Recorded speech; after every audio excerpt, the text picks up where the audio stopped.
This page was created to teach Black history. Unfortunately, the American educational system was designed to exclude our real historical account, so we are here to dismantle it. It's time to enlighten those of us who have been kept in the dark. I am a Black man who didn't know enough about my own history, so I began to dig deeper and do my own research. Black history is American history, so I want people of all races and cultures to join together to learn our history as one. Here, I will share all of my findings. Please like, follow, share, and subscribe to Teaching Black History. The story of Leonard C. Bailey.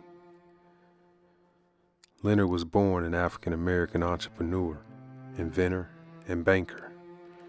He founded one of the first African-American banks in the United States. Bailey was born in 1825 to a free Black family. Growing up in poverty, Bailey worked as a barber and built up a chain of barbershops in Washington, D.C. Bailey invented and received patents for a series of devices, many designed for military or government use. These included a folding bed, a rapid mail stamping machine, a device to shunt trains to different tracks, and a hernia truss adopted into wide use by the U.S. military.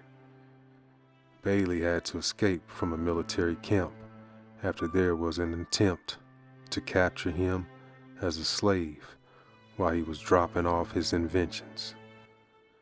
These inventions provided him with a sizable income. Bailey helped establish the Capital Savings Bank of Washington, D.C., one of the first African-American owned banks in the U.S. during the Panic of 1893. The bank maintained its solvency by obtaining a personal loan from a national bank. Bailey was a member of the first mixed-race jury in Washington, D.C., which found Millie Gaines not guilty of murder by reason of insanity. He served as a member of the board of directors of the Industrial School of Colored Youth, where a residence hall was named after him. Bailey died on September 1st, 1918, of a sudden illness. He was buried in what is now known as the National Harmony Memorial Park in Largo, Maryland.